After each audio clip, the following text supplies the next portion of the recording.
Hello, everybody, and welcome to the final week of our Guilty Pleasures month here on Film Seizure. My name is Jeff Arbuckle. With me, as always, are my two cohorts in the my two partners in crime, if you will. Yeah, I was gonna say cohorts in crime, right? Yeah, cohorts in well, there you go, cohorts in crime. That was Jason Oliver that you just heard. Say hello to Jason, to the listeners, Jason.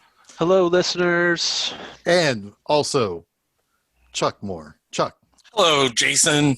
Hi, Chuck. And with us is a special guest, Mumbles. Mumbles, say hello. I brought whiskey and beer for this episode. All right. So we're going to talk about whiskey. Holy shit. And beer. Oh my gosh. Okay. So here's the deal. We are going to talk about 1990s Warren Beatty film. First time for Warren Beatty, and I feel like we could do like 4 or 5 of his movies very easily on this show. But this is the first time that Warren Beatty has shown up on our show, and this is for Dick Tracy. Kind of coming off the heels of Batman. Not kind of, it totally is. Oh my God, it's so is. Yeah. However, I think what's going to be most interesting about this movie is that Jason Oliver, who just admitted he's going to be drinking himself to death, not for leaving Las Vegas, but for Dick Tracy. Jason, how do you feel about Dick Tracy? Look, I shouldn't say that I have very strong feelings. You sure as fuck did the other night. I dislike this movie strongly for how mediocre it is, in many ways, and there are elements of this movie that I do strongly dislike, and we will talk about for sure, but mostly I just feel like this is a wannabe Batman movie that fails in many ways, in many frustrating ways, and more than anything, I find it frustrating. So no, I do not like this movie. I hope to never see this movie again. And I think this movie is a failure at almost every level. That's okay. So here's the interesting part. I actually love this movie. I don't get it. Watching it again last night, knowing full well, okay. As Jason was spilling his guts to us while there wasn't a microphone on his head, I was like, man, you're going to make me want to like this movie. But I already kind of had a somewhat appreciation for this movie on a technical level. However, watching it again for the first time in maybe 25 years last night, I really like this movie to the point where this is going to be a new guilty pleasure for me. So how did this get picked for Guilty Pleasures Month if it wasn't already a guilty pleasure? So here's the deal on this. All right. So last month we watched movies that were mostly streaming at the time that we picked them. That didn't turn out to be the case when we actually got around to watching them. But right. When we were picking movies, it was like, oh, here's some movies that are streaming, mostly because I dove deep into the into the library of HBO Max. And it's like, oh, here's a bunch of movies. And I wrote down a bunch of them. And Dick Tracy was there actually until like days before I decided I wanted to watch this for the episode. And so I was like, hey, here's some movies. And Dick Tracy had kind of tickled something in the back of my brain bits where I was like, I remember the look of this movie so very clearly. It's basically, as I described it to another friend of ours, it reminds me of like Dayglow Batman. There is a very gothic look to it, but at the same time, it's washed out in color. And I was like, I would like to revisit that movie. Jason was the one who's like, if we're going to do something more along the lines of guilty pleasures for April, let's move it over there because there's an extra week where we're not picking something. And I was like, that's fine. Because I think, Jason, at that point in time, you were already a little on the fence about this movie. No, I wasn't actually. I wasn't at all. I don't have any nostalgia for this movie, but I was really looking forward to this movie. I came into this movie with a ton of positive intent, truly. Like, I wanted to love it because I do like the look of it, and I was very, very curious to revisit it from multiple angles.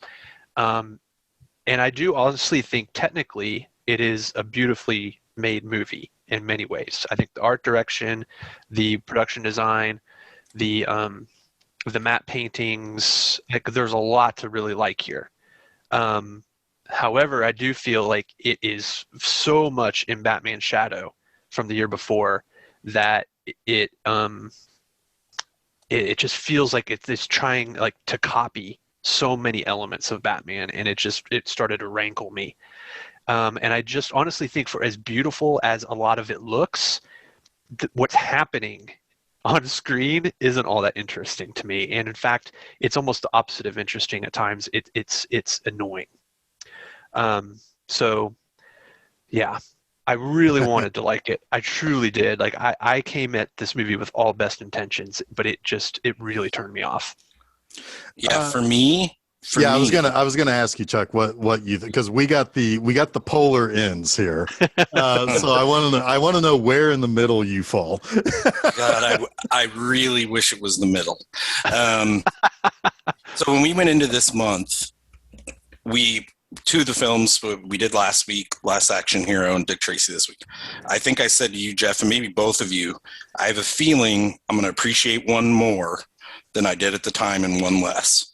I had them reversed. I didn't really like Last Action Hero 20 years ago, and now I really like it. I was on the fence, but kind of like Dick Tracy 20 or however many years ago. And it didn't do it for me. And the parts that Jason, I think, is alluding to as being annoying for me were like downright embarrassing. Like, I felt embarrassed for some of the actors in this, but that's not to say it isn't without its merit. Like, it looks good. The makeup, I couldn't get by the makeup, really. It just annoyed me. I don't know. I don't know a lot about Dick Tracy, and maybe that's part of the problem. If I knew the Dick Tracy story, it might help me appreciate this. I understand that. A good movie should be a good movie, and you shouldn't have to know about Dick Tracy to like a good movie.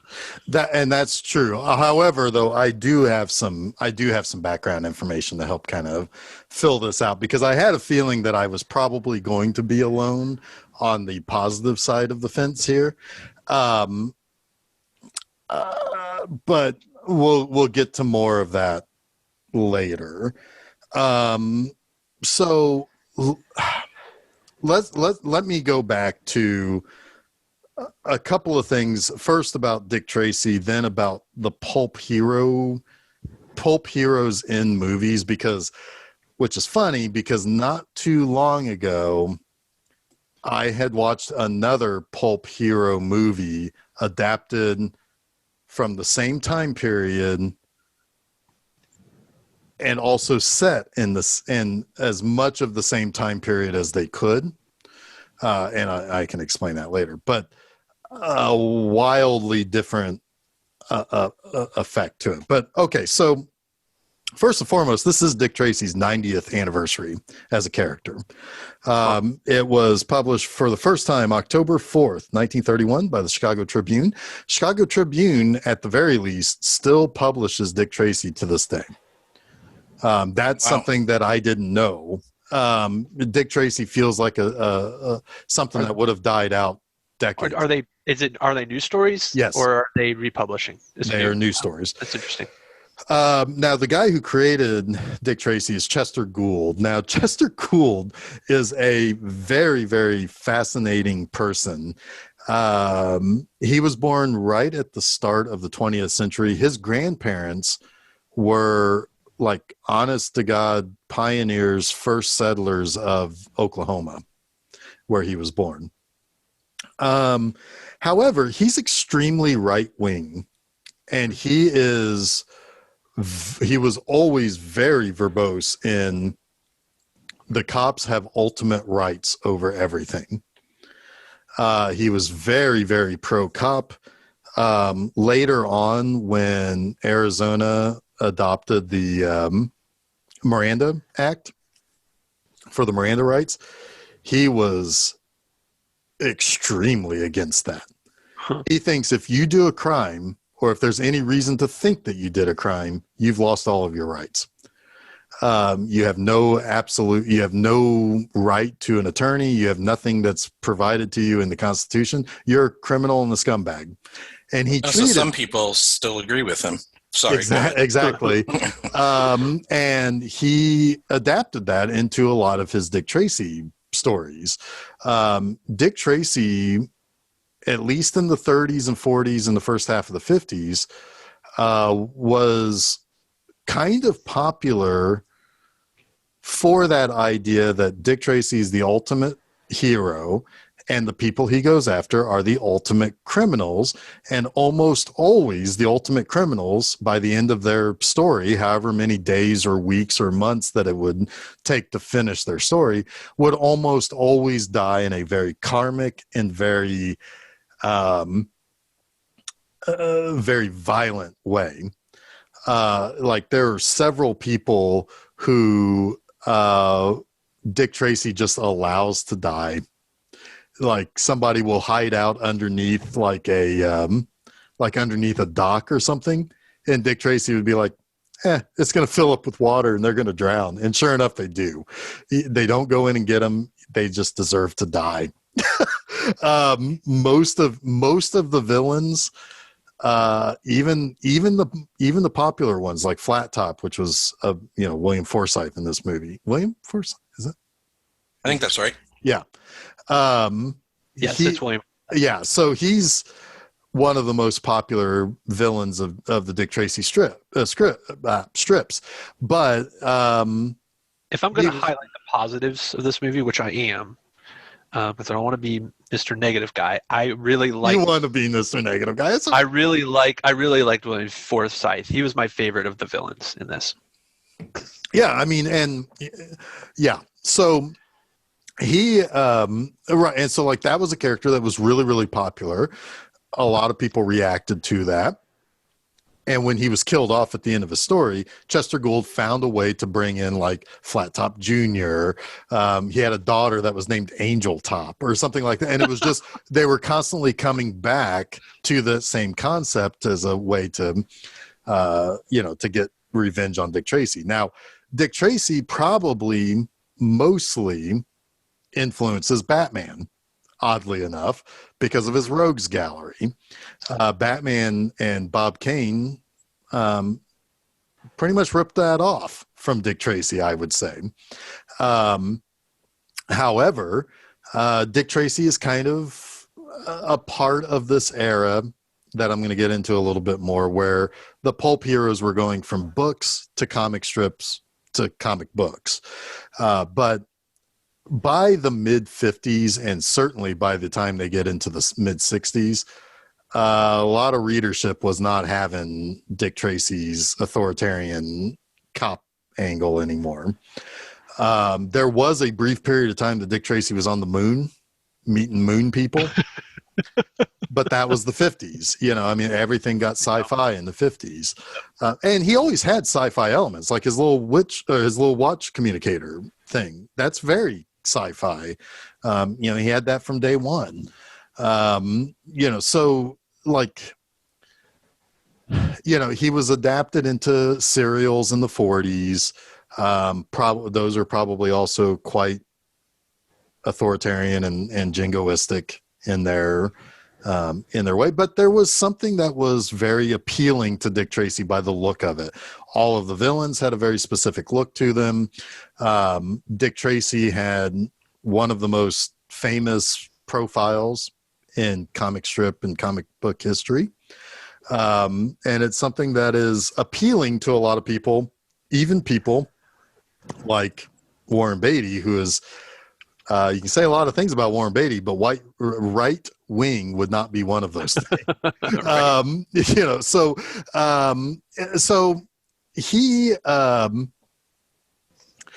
Dick Tracy kind of comes from that same kind of era that you had characters like Zorro and Tarzan and Buck Rogers and Conan and John Carter, and certainly a little bit more closely related to characters like Flash Gordon, the Shadow, and the Phantom. Yep. Because those were more the comic strip and the serials and the radio show type of characters. And Green Hornet was in there a little bit later on, I think. I wish someone would make a good Phantom movie, because that was the one I read when I was a kid. And the Phantom in the mid 90s, I have rewatched that over the last 5 or 6 years or so. It's not terrible. It's just a little bland, and I don't think bland is what you can say about Dick Tracy. And I think, bland. It's not bland, but it's surprisingly dull. It's just surprisingly lackluster, I guess. I can see where maybe you can kind of. It almost hides in its own shadow a little bit, because of how great it looks, but yet it's just, I just feel like, oh, I've seen this story 1,000 times already, and it's 1990, right? Yeah. Well, yeah. We'll get into more of that here in a minute. But what's interesting is that what really probably got me to really want to watch this movie again and to maybe have a conversation. I had recently seen the 1975 movie Doc Savage. And in fact, that's going to be a B-Movie Enema article on June 4th. So there's a little plug for a little self-promotion there. A little self-promotion, but it's important because this movie, I think, is in the orbit of that one, even down to being 1975. So why 1975 is important is that was the first time that Warren Beatty had thought about making a Dick Tracy movie. 1975 was when Doc Savage was coming out. So we're kind of seeing something that we're kind of seeing today that we see a lot of in movies as decades kind of pass, is the idea of bringing something that people grew up with and bringing it into a modern film or something like that. In the 70s, the people who grew up watching the Dick Tracy serials every Saturday morning at the movie theater was now making decisions for studios. The same thing goes with Doc Savage. People who grew up, listening to the Doc Savage radio show or reading the Doc Savage books, which were incredibly popular through the 60s still, were kind of wanting to turn it into an action adventure movie. And both of these properties kind of exist in a very specific time frame. Dick Tracy doesn't work in a modern era. It works best in the 30s or the 40s. Doc Savage doesn't really work that well in modern day. He works best in the 30s or the 40s, where there's a little bit more wonder to the stuff that they do and the stuff that they have. The difference is that Doc Savage came out during a time that was incredibly cynical and depressing, and the hip hip hooray, everything is great when an American puts their mind and body to work out a problem doesn't play so well in 1975. For Dick Tracy, I think it doesn't really work unless you do have a Batman that comes out that's popular. The original idea to have a Dick Tracy movie came years after the Batman TV show went off the air, and came years before the popularity of the Hulk and Wonder Woman and Superman. So, when that kind of passed it by, the next time that they attempted to make a movie was in the early 80s. At that point in time, that version of Dick Tracy came along. Warren Beatty, I don't think was attached to it anymore. And I think the moment Batman's first weekend came along and it was like, holy shit, people want to see this stuff. Disney was like, here you go. Here's $50 million. Go make a movie. With the hope that they would have a franchise. However, this movie kind of does, I will admit, this movie does do one thing to shoot itself in the foot. It put all of Dick Tracy's rogues for all of his history into the same movie. There was nobody left over to have a sequel for. And thank God for that. Yeah, sorry. Was there any interest in a sequel? I don't know that there was. I mean, yeah, you nailed it with there was an appetite for this sort of thing after Batman, so they just basically tried to crib everything they could from Batman.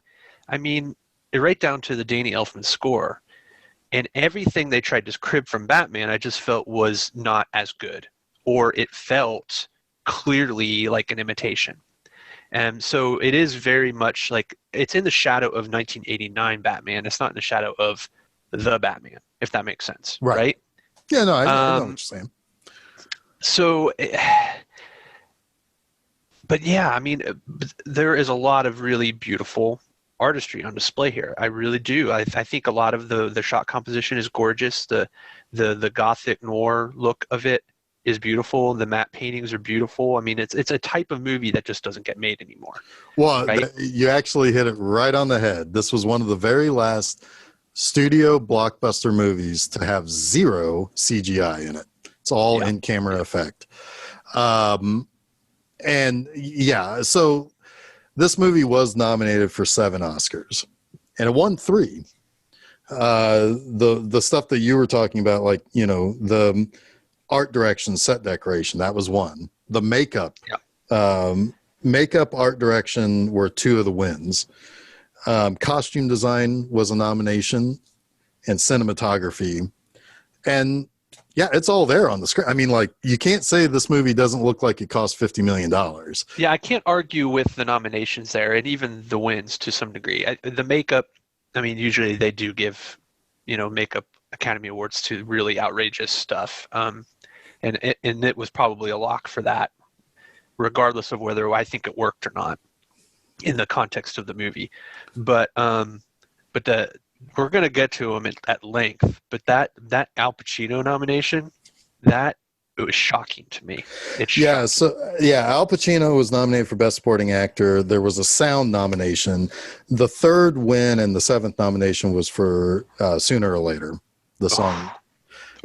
Now, we're going to talk about the songs too. I absolutely disagree with you. I think sleepy, so sleepy. I disagree 100% because I think there are scenes in which you're seeing there are a couple of scenes where, yes, it is sleepy, but it's for a reason, for a story reason. I wonder if I would have liked the music better, the songs better, if Madonna weren't just so terrible in general, because she has no charisma in this. I didn't find her like sexy or. Oh my God, she is my favorite special effect in this whole movie. She is absolutely dull as hell in this movie. Like I did not like get anything from her, and all of her performances in this movie are just so like, it's almost like she's half asleep. Her character's really weird too. Yeah, and her character is weird. The one thing I like about her in this movie is the fact that that she puts Dick Tracy into these moral dilemmas, and that he actually does the right thing most of the time when it comes to her. Yeah, and he allows him to actually realize, without even having to dabble into the darkness, that he loves his girlfriend and wants to marry her. Like that is the thing about this movie that I really, really liked. I think if this movie had been made 15 years earlier, he would have had both girls. I think that there is something about Warren Beatty playing Dick Tracy, that he softened the Dick Tracy character to the point where he's playing the character more modern, as opposed to the either being completely and totally a stone wall, and almost to the point where that was one of the problems with Doc Savage. He is constantly pushing women away from him to the point where it's like, this movie's turning pretty gay pretty fast, because all he wants to do is hang out with his guy pals. You know, they could have played Dick Tracy that stonewall, or they could have made him the opposite, which is he just does whatever it takes to get the job done. But in this, he's a little bit more modern. I'm not going to, I could sleep with Breathless Mahoney, but I like Tess more. But that I appreciated, but I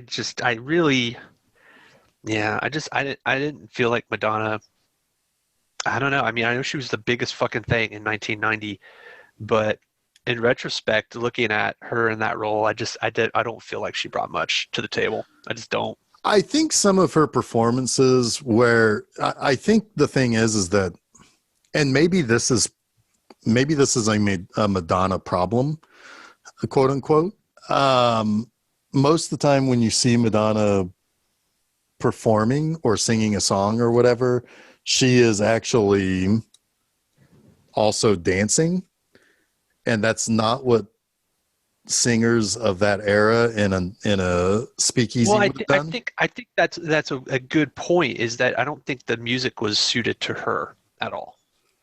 It just wasn't. I mean, but it was to Mandy Patinkin. Hell yeah, Mandy Patinkin. Yeah, playing 88 keys. Yep. I didn't even recognize him in that first scene. I didn't realize it was him until later. I was like, oh, there's Mandy Patinkin and stuff. It's like he was playing the piano earlier. I'm like, I had no idea. So this movie is really, it's about Big Boy Caprice making a play to take over all of Dick Tracy's cities, the crowd. And so he's basically, the first thing he's got to do is he's got to go get rid of Paul Sorvino, who owns this nightclub. And apparently, Paul Sorvino was kind of like the mentor to Big Boy. And him slurping oysters. Is pretty gross. And Madonna even grossed out Madonna. Yeah, Madonna was like, yeah, that's gross. So then Dick Tracy is essentially, really what this kind of plays out like is very similar to The Untouchables. Dick Tracy is the guy that is hot on the trail for the mob boss, which is and has been for however long, been increasingly growing to be Big Boy Caprice. But in the middle of all of this, he is also forming, he's having to deal with the relationship issues with his girlfriend, Tess, who is played by Glenn Headley, which I think that's one thing you really do like, Jason. I quite like her in this. She's just very sweet in everything she was ever in. She's the best performance in this movie, in my opinion.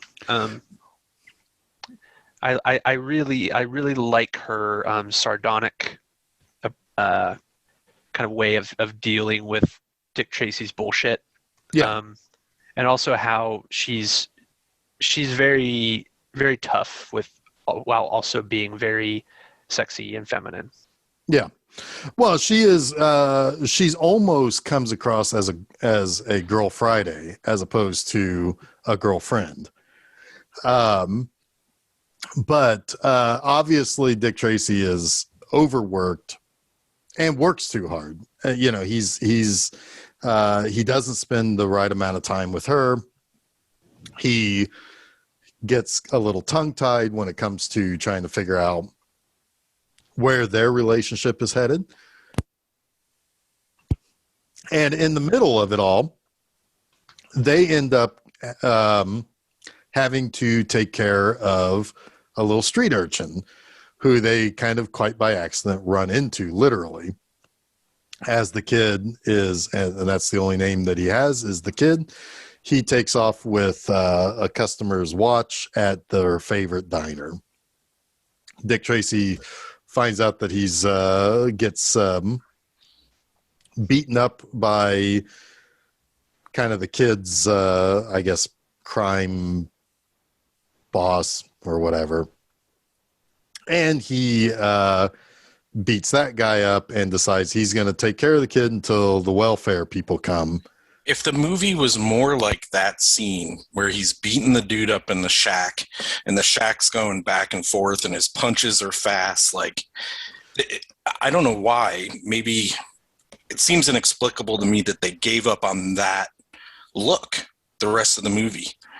Like, that scene was actually kind of cool. The shack's moving, he hits him through the wall, it's fast. Right. It's just fun. Oh, they even speed up the film to make it look like something from the 40s, like the and they actually do that again later when he's fighting Caprice at the end.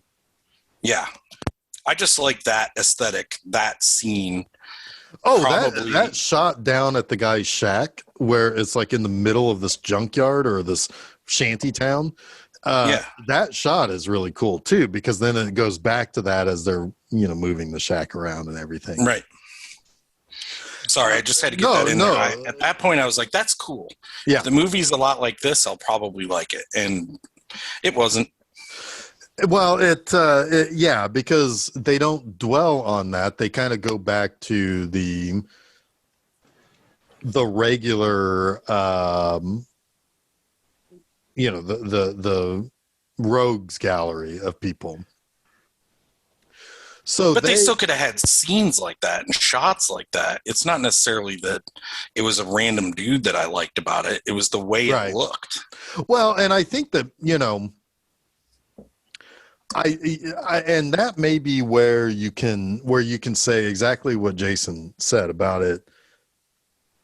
Maybe not taking itself as it kind of hides its style from under the visual style, right? Like where they could have done more stuff like that. Maybe they were worried that the style that they were putting into it would have been wouldn't have been taken as seriously if they constantly had these kind of shack moving around when punches happen. They may have been afraid of going away from Batman 89 towards Batman 66. Did they really want us to take this movie seriously? I'd argue that they don't. I think that there are elements that they do want to take seriously, but I think at the same time there probably was some sort of an edict, probably from Touchstone, to say, let's not get too silly with this. Batman worked because of the way Batman was. We want to be more like that. Let's not be too cartoonish. I'm not sure about that, because I think honestly the darker the movie got, the more Disney got nervous, and that's why they put it under the Touchstone banner. I don't think it was intended to be a Touchstone movie necessarily.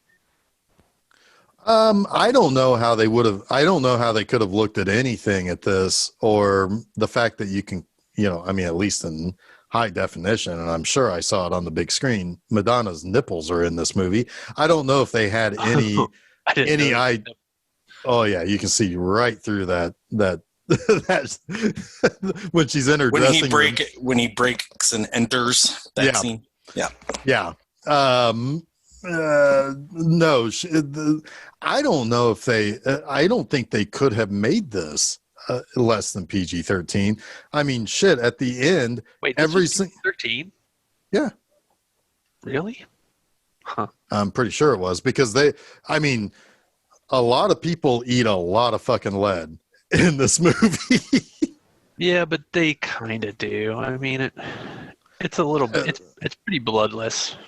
Yeah, but there's still a pretty violent angle to, to that last shootout before the final chase with Big Boy. It's PG. Dick Tracy was PG. Oh, it was PG. Yeah. I don't know. I mean, it's there's no way that if you take that exact movie, there's no way that would be PG today, it would be PG-13. I don't know. There's a lot of violence. If bloodless or not, there's a lot of violence in this movie. I think thematically, I might agree with you. I mean, some lines like "You don't know if you want to hit me or kiss me," I think is kind of fucked up for a kids movie. I mean, what was the target audience for this movie, right? I mean, it was. I mean, it was 13. It was 13-year-old Jeff was like, "Hey, we're gonna give you a little violence. We're gonna give you a little comic books. We're gonna give you some Madonna nipples." I mean, maybe it's just a 1990 thing, but that's a pretty fucked up line for a movie targeted at 13-year-old boys.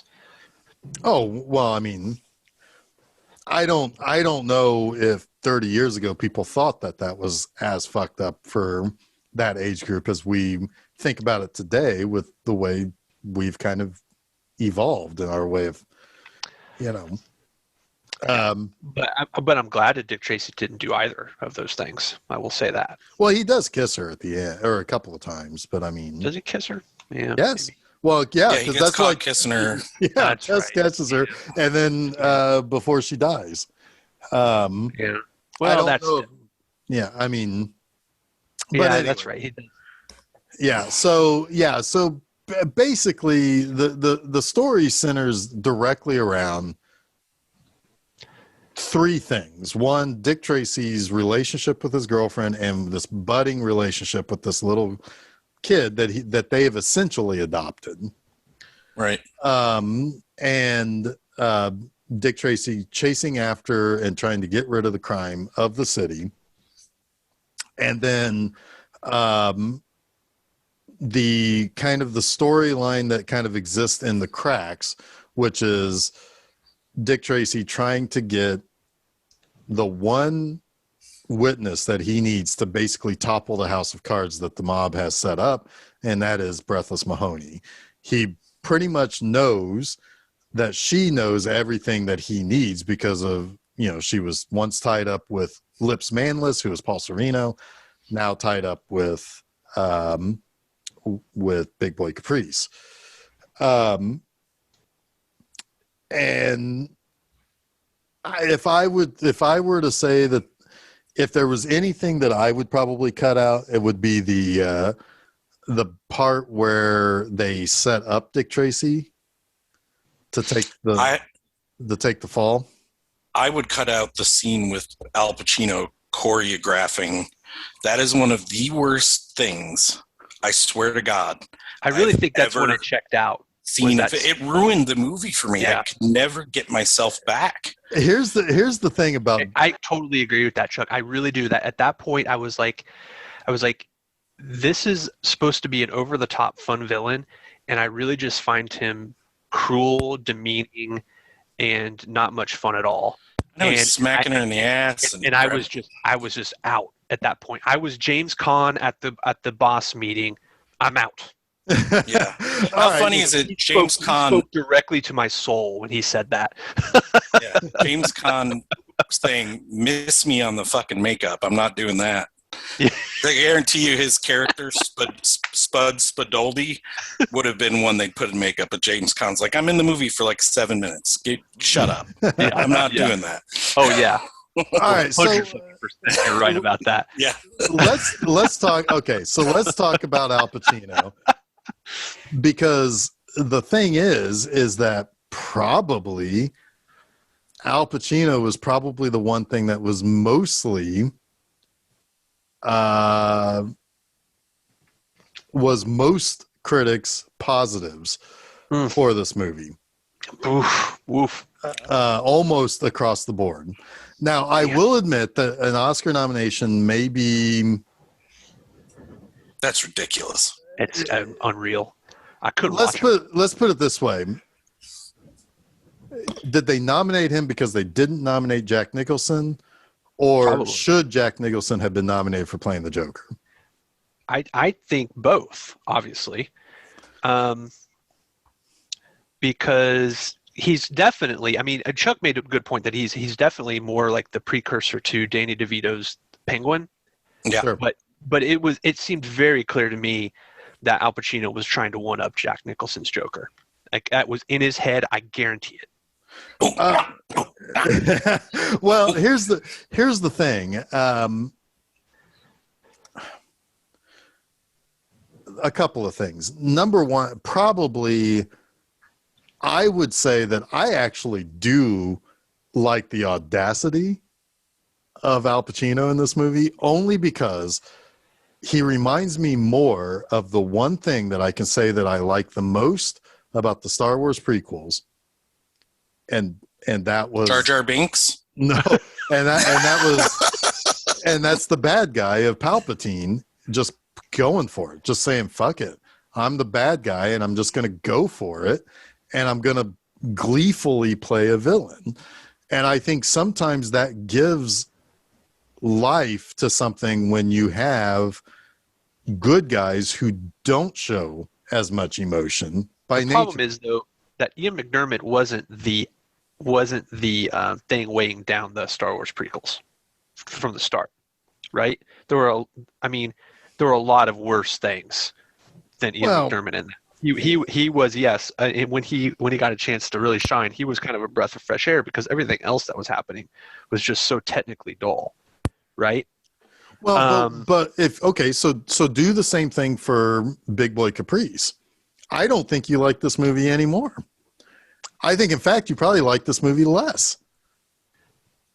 What if he wasn't just an absolute maniac, like just totally unhinged, like cruel, totally just way too mean, man? No, I don't, because I don't know what tone this movie's trying to be, right? Well, that's why I argue when you said we're supposed to take this seriously, I can't. I cannot take any of this. I don't know how I'm supposed to feel about these characters. Am I supposed to treat them like cartoons? Am I supposed to treat them like cynical bastards? Am I supposed to treat them like how I would feel about, an abuser, right? I mean, it's just like I don't know. I'm trying to figure out how am I supposed to take any of this? The tone is just so wild. So here's the thing. It is. I do think you are supposed to take this seriously. However, you're supposed to take it as seriously as Batman, maybe, where you have a character that's coming from a comic strip or a comic book, and it's being brought to life. Now, in Batman, you do have the gothic dark stuff against a literal clown who, in Jack Nicholson, who's playing the Joker over the top, right? Right. The Jack Nicholson character before he becomes the Joker is not terribly interesting. He's interesting because he's Jack Nicholson. He's playing Jack Nicholson. When he becomes the Joker, he goes to a different level, but you're still supposed to take the movie seriously. Fair, but I think part of that, the problem with the Dick Tracy movie for me, as it contrasts with Batman, is you can feel the stakes in the Batman movie. You know what's at stake, what certain people stand to lose. In Dick Tracy, I never feel any of that. You know what I mean? And that's important in a movie like this. I'm not going to deny the fact. I agree there because with specifically with Pacino, right? He's just kind of he's not creating any tension. He's just being kind of belligerent. But right? So in watching, and that just comes off as annoying. It's just kind of like, this is all just whatever. There are no stakes. I don't really care about many of these characters, and so now I just got to watch this vanity project unfold, and Al Pacino just, without any reins whatsoever, just do whatever the fuck he wants in a scene, specifically the rehearsal scene, that is quite frankly embarrassing. Like, it's embarrassing. I don't feel like it. I think embarrassing is. I think that's more than that scene. I felt it too. I felt it too. The embarrassment. I felt extremely uncomfortable, and I felt that also that German word where you feel uncomfortable for someone else. Schadenfreude? Was that it? it's not that word, but there is a word for it. And I felt like empathetic anxiety in that. It was just, but I think that's exactly what you're supposed to feel. No, yes, because you're supposed to not like this guy, and you're supposed to understand that or Al Pacino doing no, this. No. That's what I'm supposed to feel, because that's what I felt. Okay, you're not supposed to feel embarrassed, and embarrassment, I think, is wildly incorrect to apply this performance. But I think but 2 out of 3 of us felt that. So what does that? But I bet. Well, let's and independently felt that, because Chuck actually texted me. I think one of the worst scenes I've ever seen in a movie was something that Al Pacino was in this movie, and I texted back the rehearsal scene, and he texted back, "Yep." And so you say that over Al Pacino's singing and dancing and fucking Jack and Jill. You guys are insane. Well, I'm not going to ever see that movie, for one thing. Well, I've seen that scene, and you've seen that scene too. Was Al Pacino? Hey, I've not seen that scene. Nominated for an Academy Award for Jack and Jill? Okay, but so here's the thing. You're supposed to. Okay, so here's the thing. Here's it. Here it is. The thing is with that scene is that you're supposed to see how that is. One, he's a bad guy. You want to see him get topped at the end. But it's also meant to be the scene in which Breathless Mahoney is starting to realize that she cannot exist as just the singer. And it's shortly after that you start seeing this other third party show up that starts throwing in. I understood that, though, when she was talking back to Paul Sorvino. But yeah, I mean, it's somebody who is essentially stuck between all of these other moving pieces that she doesn't really want any other part of. I mean, yeah, she wants to sleep with Dick Tracy, but she doesn't want to be with Dick Tracy forever. That's not her world. I don't know. Her deal was to own the town with Dick Tracy. That's what she wanted. But are you saying I don't think she didn't mean that? I don't think she would have stuck around there. I think she latches on to people when she can gain from it, but when she starts to lose what she thinks she can gain from it, well, she goes rogue again. Then explain the scene to me where she goes into Dick Tracy's office dressed as Dracula, basically throws herself at him, and when he says no, she starts crying. Like legit. No, she's trying to play him. That's what that is. She is manipulating him poorly. It's poorly done if you think that's the case. She's trying to manipulate him. She is not. When she can no longer manipulate the situation that she's in, she gets out of that situation. But at this point, she's stuck between a bad guy and a worse guy and the law, and she doesn't want to be on any of those sides. She wants to do her own thing, and they did a poor job of conveying that. I feel like it's all right there. You decided. I think it's all right there. I don't know. I didn't get that at all. I don't know. Is that where we're at in the movie? Because Big Lips. There's no way we can talk about this movie when I'm trying to. When I can't. Don't feel like you have to defend it. No, I'm not even trying to defend it. I was trying to tell the story, and Jason started snoring. So there's no fucking way I can tell. I know, but there's no way I can move forward in this story. It's at this point in time we're talking about the quality and we're talking about the merits of a movie. I don't really think there is any point to move forward in the story, because the story is just a way to bring some cool things from the comics to life. There's nothing original about the story. The story, the story steals about 2/3 of its beats from the movie Batman the year before, which we've established. I mean, it even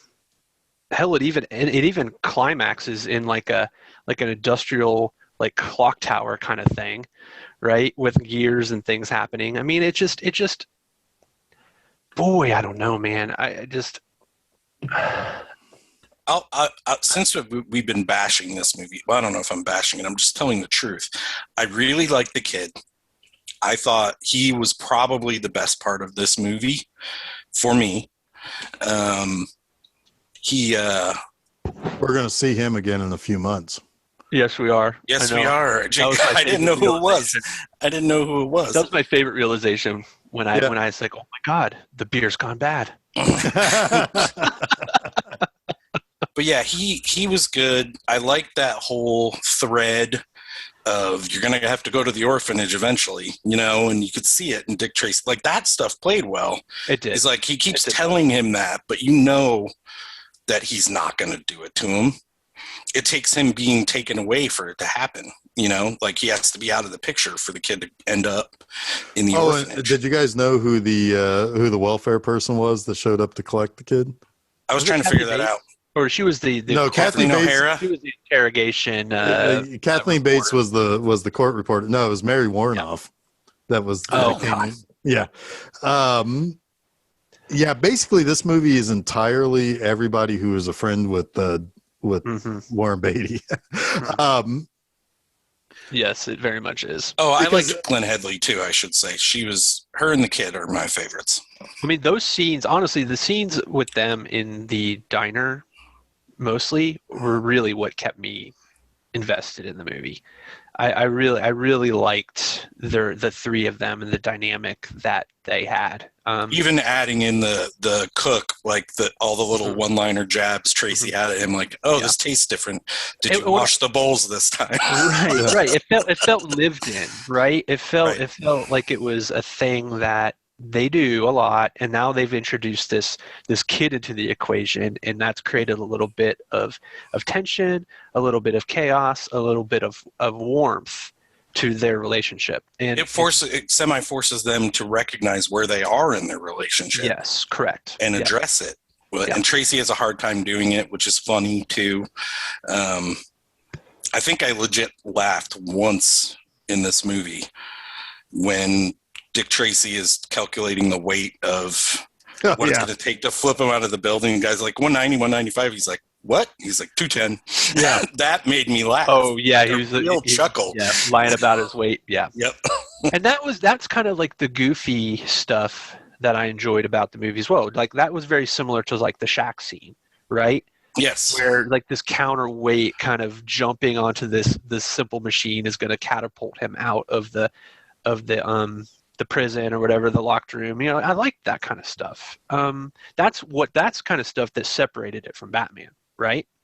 Because the one thing I would say, the Batman, it wanted to be that thing, this more sort of out of the darkness kind of thing, right? Well, the one thing that I would say that scene does better than what most of Batman did was you never actually see Batman figuring things out.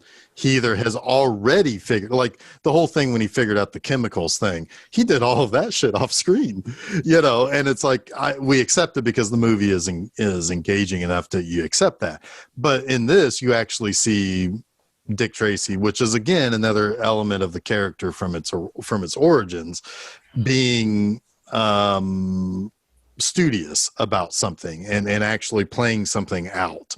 I'd love to get a Batman movie where it's more detective oriented. That would be awesome. And I believe like that's they keep trying to make one. I think that's what the Robert Pattinson one is supposed to be. That's what I've heard, but I've heard it before and been like, I mean, I love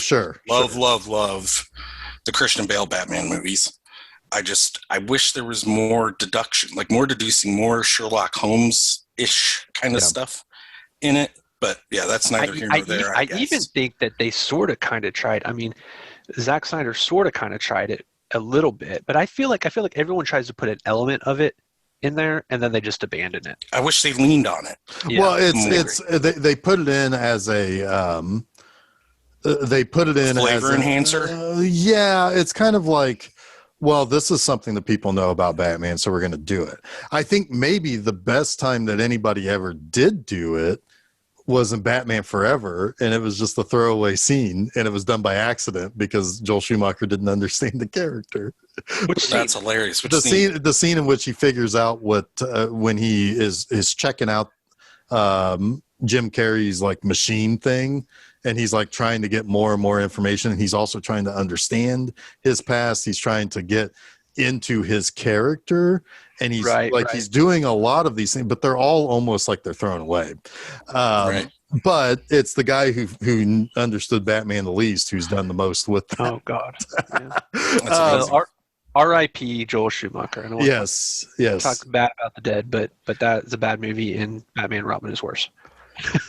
But I like Batman Forever more than Batman Returns.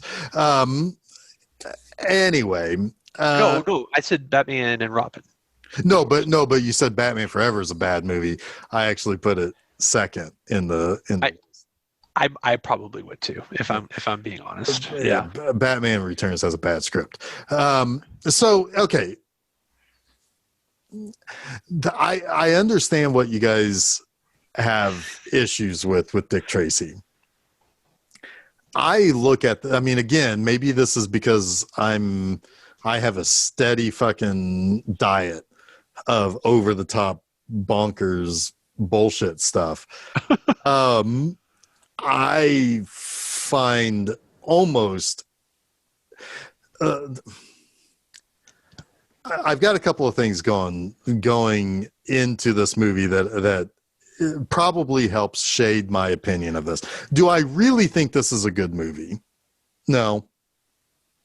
I think it's an okay movie. I think it's an okay movie that is enhanced by a handful of things that kind of take the movie over the top. I can get solidly behind okay. Now, I enjoyed watching it. I probably enjoyed watching it more than Last Action Hero, and I watched them back to back. Which one did you watch first? Last Action Hero. I watched that one first. But I do understand there are things about Dick Tracy. I think it starts a little rocky because it moves a little too fast at the beginning, where it's jumping from one thing to the next thing to the next thing to the next character. But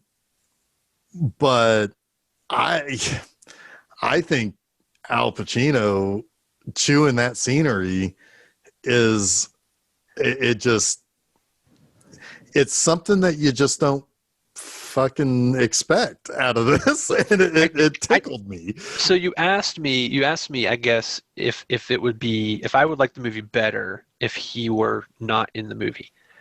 Well, no, I mean tone it down. Like maybe he toned it down. I don't know that I would like the movie better, but I definitely I don't know if that's the right way of putting it. I don't think I would like the movie better, but I don't think I'd have as violent a reaction to it as I do with his performance as it is. Like I think that choreography scene just like it threw the whole thing out of whack. Like the train went off the tracks, and even before that, when they killed Big or Man Lips, whatever his name is, when they gave him the bath, right? Yeah, I had no problem with Pacino yet, and he was a little over the top. Yeah. I think maybe if they took the choreography scene out and replaced it with something else where he was being wacko, like where he was killing someone or doing something awful and being weird, would make me understand his character better. But the fact that he's doing choreography for his club just makes no sense. Yeah. Well, why is he? The whole thing just felt gross. You know what I mean? Yeah. I mean, he is a gross character. All of the villains are gross characters. Right. But I think Big Boy is. And maybe this is something that could have been punched up or something, but it seems as though when he's doing the choreography, I see that as him being a control freak. And Jason's drinking hard liquor right now. I'm getting some hard. But I think that was meant to kind of be, I'm a cartoonish villain who wants to try to control this person that the cartoonish villain would not ever be able to score with, but because he can woo her with power and money or whatever, and that's what he thinks he's doing.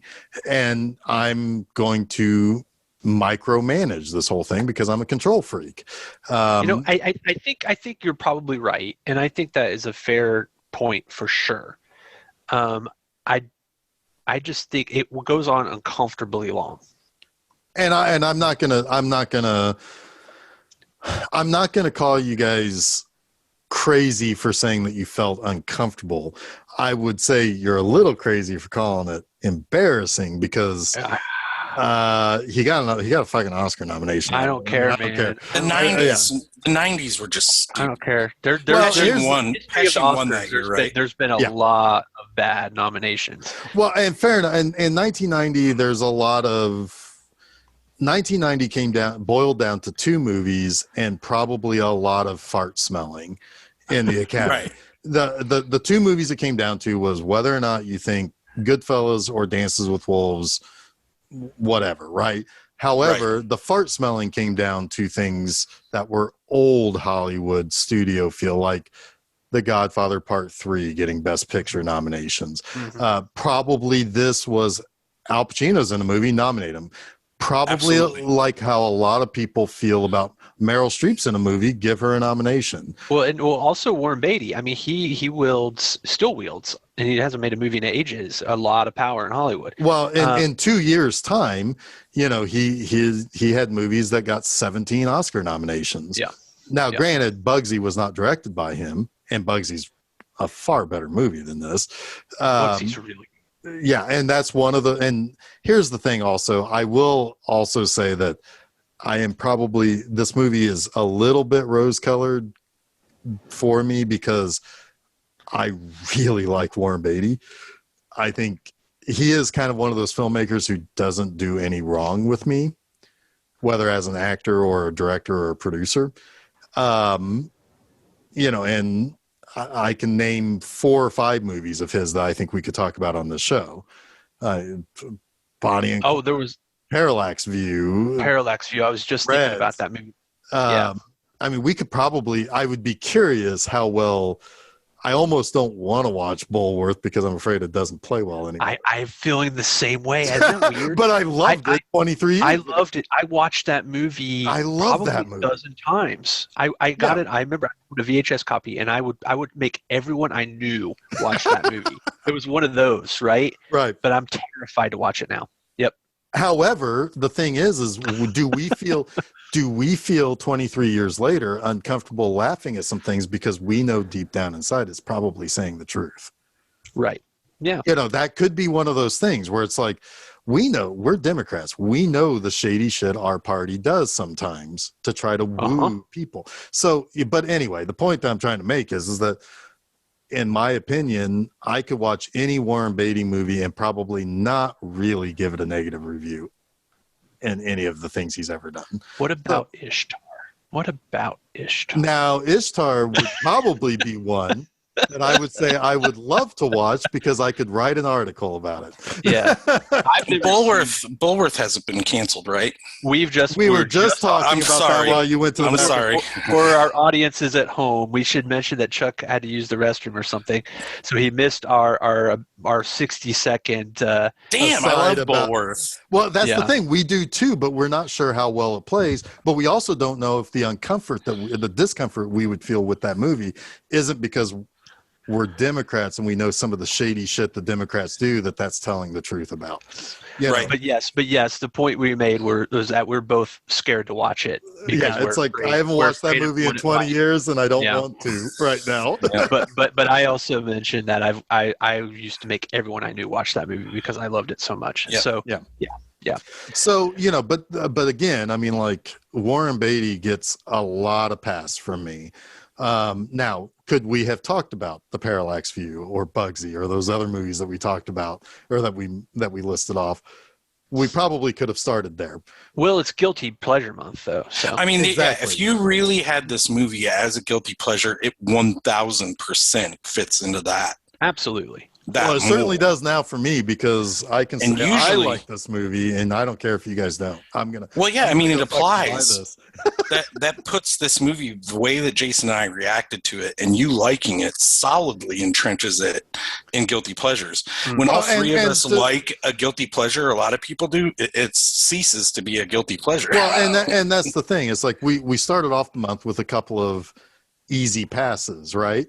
Last week, I don't have the same feeling for, I was on the opposite side of the fence with Last Action Hero, a movie I was glad to watch again. I understand why people like it. It's probably not one that I'm going to clamor to watch again. This one, I'm on the other side. So, it's like, I mean, yes, this probably fits the most because, if we do this again, we should find movies like this, or like in my case with Xanadu, where only one of us comes in liking the movie. And that's good. That's a fun way of approaching it. Xanadu is a weird one. Xanadu and Zardoz. What is it with the Z names? Or Z. I was going to say one is an X. Yeah. The XYZs. Both of those movies, while I definitely well, I think you like Zardoz more than I do, even though I don't hate Zardoz like a lot of people. Right. I like Zardoz is kind of one that is like haunted me a little bit. Oh, it's the final. It's the finale that gets you. I know. I might legitimately love that movie. And Xanadu is one that I also kind of, I don't say I'm not going to legitimately love it, but I definitely appreciate it. You were frustrated, but you love the music. Right. That's it. The music keeps me in it. Like, I really do. And I always think about the scene. Sorry, we're way off track, but I always think about the roller skating scene, and Fred Astaire. Gene Kelly. Jesus Christ. Thank you. Gene Kelly doing the clap. Yeah. And they're all that shot of them, coming at the camera and roller skating. Oh, it's like really pretty fucking. Well, then it launches into the title song, so it's great. Yeah, yeah. So anyway. Yeah. So I mean, we're talking. Yeah, I mean, we're but here's the thing: we're talking about those movies, and we're talking about these other Warren Beatty movies and guilty pleasure, because that really does tie into really what this month could have been more about. Yeah. While we were covering movies that people maybe don't understand how much we really like these movies, this movie gets added to a list of mine that says, hey, you know what? I ain't ever going to turn it off if it comes on. There's at least something visually that I can have happen, whether it's the matte paintings or the color, what do they call that? Just the color palette. The palette. Yeah. The color palette. Or I don't care what you fuckers say. I stare at Madonna for hours in this movie. I don't know. What did you think about Madonna in this, Chuck? Performance-wise, I thought she was really flat. Looking-wise, I thought she was really curvy. Madonna is a sex symbol who I don't think for all of my life I've thought the same. There are certain periods of time in which I think, wow, Madonna's really got it. The friggin' video for Borderline, oh my God, I could watch that forever. And this movie represents two times in which I think she's on. I think if she was devious, they didn't try to have a secret character that you knew who it was all along, and she played that role straight up, and it gave her more to do, would have been much better. Yeah. Like, I think she was forced to retreat in her role. To play herself down. Yeah. It's possible. Yeah. So you didn't know that No Face was her, but you knew it immediately. There's no way. Yeah. If it was a better trick, I would have been like, okay, I get it. That's good. But it just wasn't. I'm trying to think, like, what are the truly good Madonna roles? I mean, you think this is a good Madonna role. That's clear, Jeff. But are there any others? The only one that I thought of, Evita. Right, it was Evita. I haven't seen that movie in a long time, but I remember kind of being floored by her in that. Between her, Antonio Banderas, and Jonathan Pryce, you got something there. You really got something there. I mean, I would say she was good in A League of Her Own. Certainly, yeah. And Desperately Seeking Susan. That was kind of a weird one, but I can't say I've never seen that. I might watch that again sometime. I positively. What was the which movie was it? Vision Quest that she was singing in the. Is it Vision Quest that she sings? Is she in that? She's in the when Matthew Modine takes out the girl for the date. They go to the bar and she's singing. Gosh, it's been so long since I've seen that. Yeah, it's that Crazy for You. That was I think that's Vision Quest. Yeah. But that's just her performing her song from the movie, which is my favorite song of hers. So I'm going to say that. Here's the thing also. I wrote about this during 00 Saturdays. She was perfect to do a Bond song. They asked her in the wrong era. Yeah. They asked her in her electronica era, and that is a garbage song. And the only reason why I think it is one of the 25 best songs ever in a movie is because it's one of the Bond songs. But it's and her part in that, I liked that she appeared in that movie too. But again, if she was in one of Timothy Dalton's movies, it would have been perfect. And we didn't do it. However, I would not trade anything about either of the Timothy Dalton movies to have her in or to do the song for one of those movies. But that was the era that she needed to be picked. To be way off track, I really like the Timothy Dalton Bond movies. Those were the biggest surprises for me on my. I defend those to my fucking death. And I will not be defending Dick Tracy all the way to my death. But I will say, I like it. I like Warren Beatty. I like a lot of things about this movie. I understand that you guys don't like it. I'm a little confused by your violent hatred of it, but that's okay. That's okay. I say if you can watch it on a streaming service for free, watch it. Give it a shot. Is there an art book for Dick Tracy? Because I would. I'm sure there is. I would flip through an art book for this movie. I want to buy the old Topps cards. Oh, they had Topps cards. I remember those. Those would be cool. I mean, I do. This is a movie I think you like in stills. I think you would like the comic book adaptation of this movie. Absolutely. The movie itself, maybe not. Yeah, it's 100% correct. I do like this movie in stills. I do like this movie in. Like, this is a great movie to take a picture of off of your television screen and make your cover photo. Right? It really is. It's got some really jaw-droppingly beautiful shots. But yeah, I just as a movie, didn't do it for me. Oh, that's fair enough. I would recommend you guys watching Doc Savage. So let me talk about that real quick before we wrap things up here. So I wanted to bring up Doc Savage because when I was watching this movie, and I was thinking about when I watched Doc Savage, Jason, I've sent you a couple of clips from that I pulled from Doc Savage. Oh, I'm intrigued.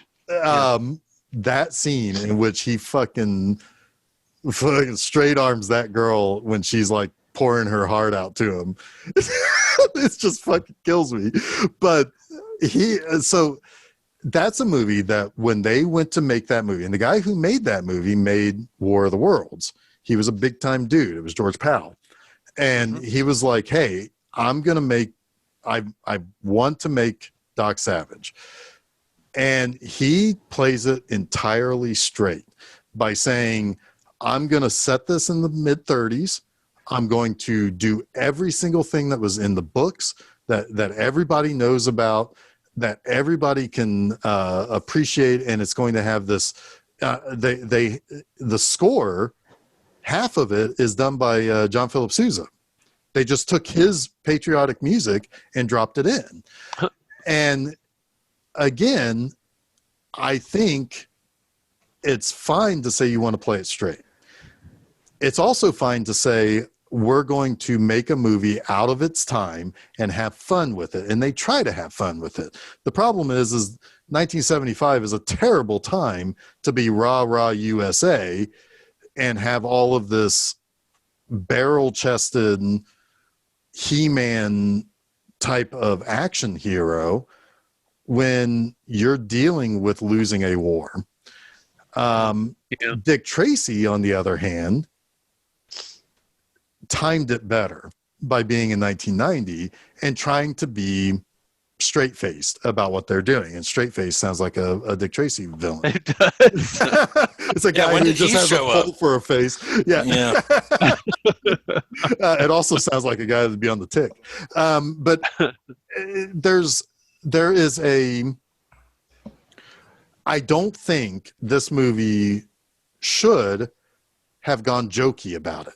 I also don't think that this movie, I think the thing is you don't modernize Dick Tracy either.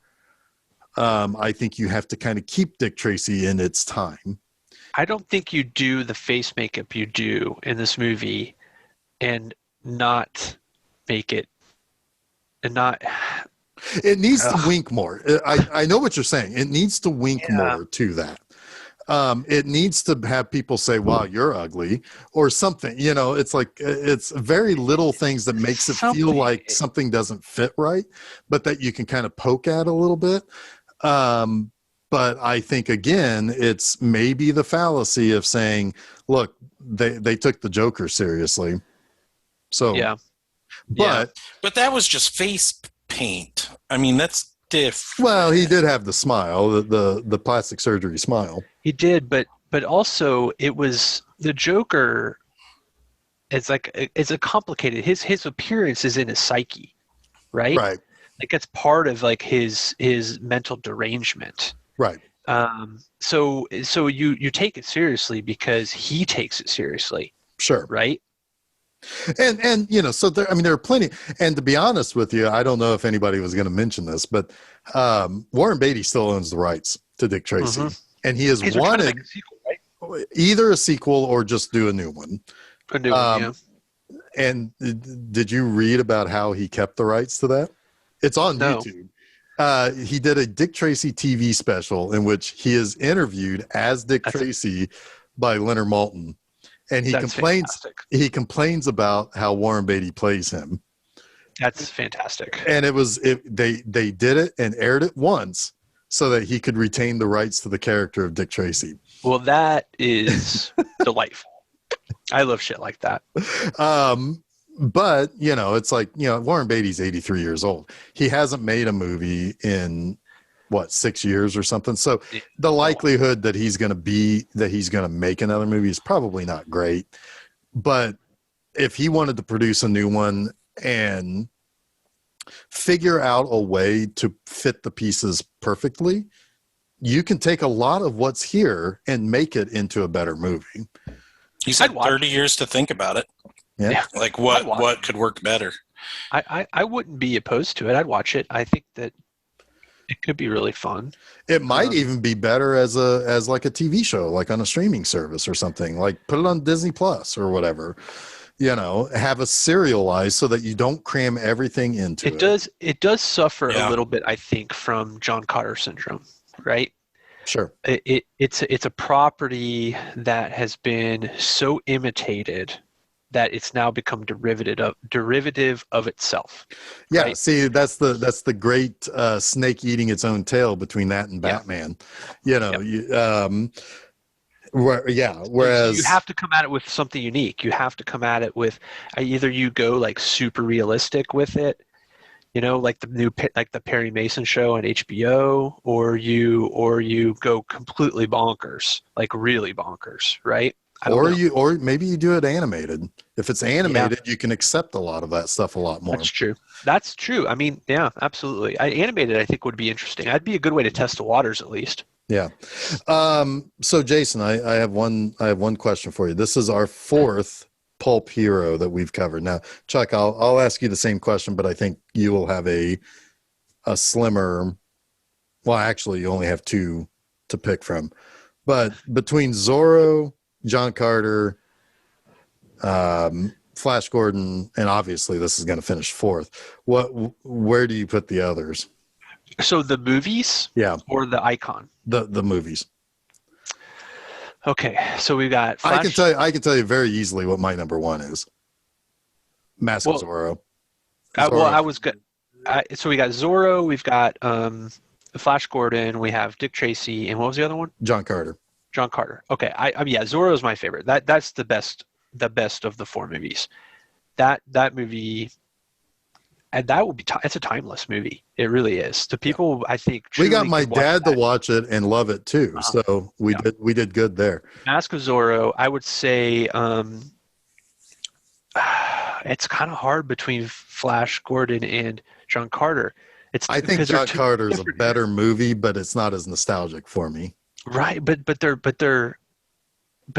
is the art direction of Flash Gordon has really got me in its camp. Like, man, that was a movie where the art direction was so elaborate, way more so even than Dick Tracy, that it was just everything for me. Like, it didn't matter. Well, it was almost as if Big Boy Caprice was there on set designing it and yelling at people and grabbing ass. He choreographed the fight scene on the pillow platter. Fight? Oh no, the pillow fight. The pillow fight. Yeah. So I just asked myself, what movie would I want to put on right now of the two, and I would watch it on John Carter, I think. But but which movie would I want to flip through the art book of? It'd be Flash Gordon.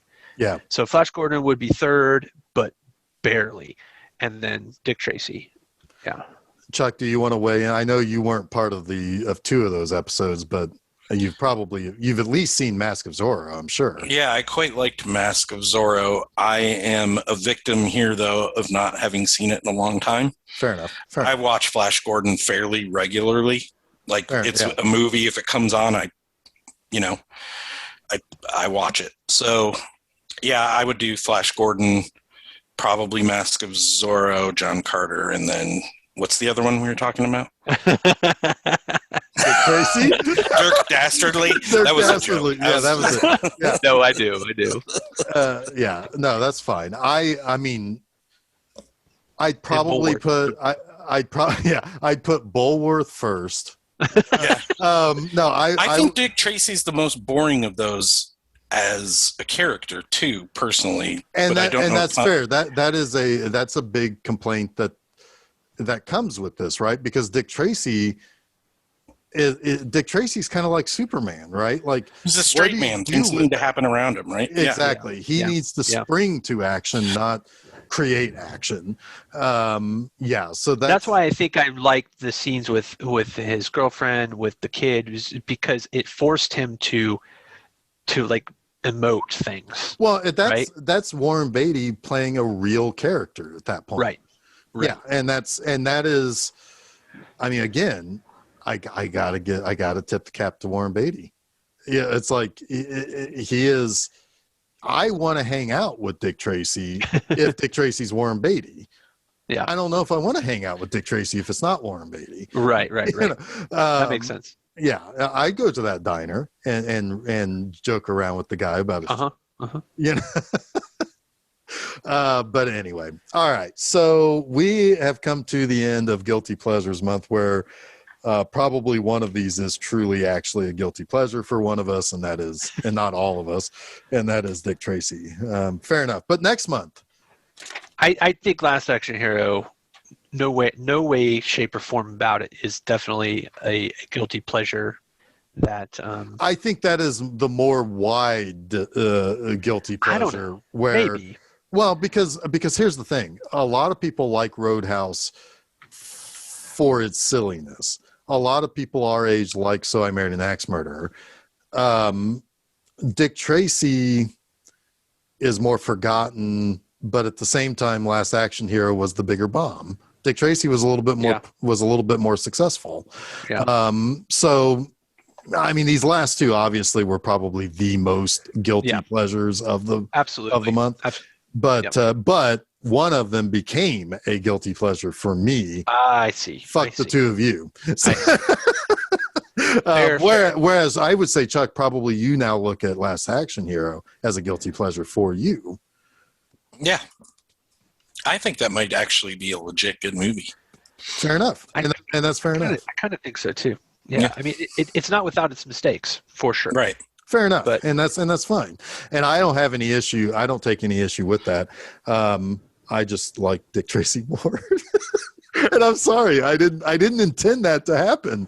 Love what you love, man. Hey, love man, what you love. You can't account for taste. And nope. I could look at Madonna for at least another 2 hours. But next month, this upcoming month is for you two fellas. Oh yeah, buddy. Been waiting for this one. Coen Brothers month, and we're going to start. I'm excited about this because how many of these movies have you actually seen, Jeff? Me, just one. Raising Arizona. Raising Arizona, yeah. Okay, man, that'll be fun. Hopefully not too devastating, but I think you're gonna like these movies. But I think you're going to also have problems with these movies. Well, let's put it this way. I like the Coen Brothers. I don't seek out the Coen Brothers like you guys do. And I think I may have even said that with Oh Brother. But Oh Brother is just a fun-ass movie. I think what you're going to really find interesting about these movies, we're doing the first 4 Coen Brothers movies. I think what you're going to really find interesting about these are their trademarks, their hallmarks, the things that they developed over time in the movies that you are familiar with. I think that there's a richness to their creative process. And there's a richness to the troupe of actors that they use. There are themes, there are elements, there are style elements that they come back to time and time again, and they also evolve. So it'll be fun for you to see the roots of that. I know I'm going to say this when we get to Barton Fink, but all I can think of was the episode of Simpsons where Milhouse is like, we're going to go sneak into an R-rated movie. It's called Barton Fink. And they all ride off and they're going, Barton Fink, Barton Fink. That's so great. That's so fucking great. I didn't know that joke, but that's amazing. That's truly amazing. I love it. Anyway, so starting next week, we start with Blood Simple. Then we got Raising Arizona, Miller's Crossing, and Barton Fink. And then we've got a loose month of suggestions that were given to us for June. We'll talk about that later next month. This upcoming, so I've got a little bit something here to explain as well. This upcoming Monday was supposed to be a kaiju month because originally Godzilla vs. Kong was supposed to come out in May. Then they moved it up to March, but because COVID threw everything off. So I didn't rearrange my episodes because I had already recorded them. So, but we are going to kick off a month of kaiju with the original King Kong versus Godzilla from 1962 on Monster Mondays. Check that out this upcoming Monday. Both our Wednesday Film Seizure episodes and our Monday Monster Mondays episodes. That will be found at filmseizure.com. You'll also find it at places where we upload the podcast like SoundCloud, Apple Podcasts, Google Podcasts, Stitcher, TuneIn, Spotify, and Audible. I memorized all of those because it is part of my script for Monster Monday. So if you guys are wondering why I can rattle those off, that's why. I can tell from your faces that was your burning question. I was impressed. Actually. Yeah. And then we also upload stuff to YouTube. Meanwhile, on Fridays, I do B-Movie Enema articles every Friday morning. Shining Sex this week. It closes out Lena Romay month. That's a bizarre one, and I kind of liked it the most, I think. It's a sci-fi sex picture. Okay. Right. That's pretty all right. So you can go over to bmovieenema.com, see that. Read all about it. You can also find my B-Movie Enema YouTube channel where we have episodes of B-Movie Enema, the series, in a hiatus right now while I'm plugging away and filming season 2. But you can also find clips from the various movies that I have pulled to help out my articles. So, yeah. Oh, one final thought on Dick Tracy. Dustin Hoffman killed me in this movie. Yeah, we didn't talk about him at all. Sorry. I wanted to punch him when he was laughing. Big Boy I did wanted to punch him. Big Boy did it. That was Kathy Bates as the stenographer. Yes, Kathy Bates, the stenographer. Yes. All right. So, anything else you guys want to say? I know you guys think I'm crazy. I like this movie. I don't think you're crazy. I was pretty sure you would like this movie, actually. But yeah, and that's not like a critique of you as a person or of your taste either. I just felt like a movie that you would like. I think if I hadn't recently seen Doc Savage, I think I probably wouldn't have liked it as much as I did. And it's weird to compare those two movies 15 years apart, and one being extremely like little known, but it makes sense if you read my article. This fits with something we talked about last week, but apparently Dwayne Johnson is attached to a Shane Black written Doc Savage. That would be perfect. That would be fucking perfect. But it's in the works. That would be I would you take my money right now. I'll show up opening night to watch that shit. Because I mean, and because he would be somebody who could look at the screen, cock his eyebrow, and wink at you all at the same time while he's doing this crazy shit in the 30s or 40s or whatever, right? And Shane Black could write that in a proper context. Exactly. Yeah, that's really interesting. I like that. Hopefully it's still happening. I just came across it a little bit ago. I can dig it. Cool. I can dig it. So we'll talk about it here on Film Seizure. Yeah. Yeah, fuck yeah. We need to talk about something that The Rock has done at some point. His cooking. Yeah. We need to smell what he's cooking at some point on this show. All right. So, yeah. We did Southland Tales. We got The Rock a little bit. Yeah, we did. We need to do something more recent too, though, to see his growth. Fair enough. He's going to win an Oscar someday. I really do honestly believe that. He might. If he's going to have to expand his roles a little bit, but yeah, he might. I think he's growing towards that direction. I think, yeah. Anyway, that's for a topic for another time. We hardly talked about Dick Tracy. I say, if you don't have to pay to see it, you get it from a library or you get it from a streaming service, check it out, see what you think. These two guys don't like it. I don't care what they think. I'm sorry, Chuck. I do care what they think. I know you got to go, Chuck, but I got to say one more thing about this. But Dick Tracy was like in that string of big movie promotions that hit year after year for a while. Like it started with Batman. Batman was 89. Dick Tracy was a year after that. Like where you could not walk into a department store and not see Dick Tracy shit everywhere, right? Yeah. Like it. I mean, it had a Nintendo game. And all promotional tie-ins, all of like everything. It was just everywhere. I think it was in Happy Meals too. It was. I remember that. Yep. And that kept going through like Jurassic Park.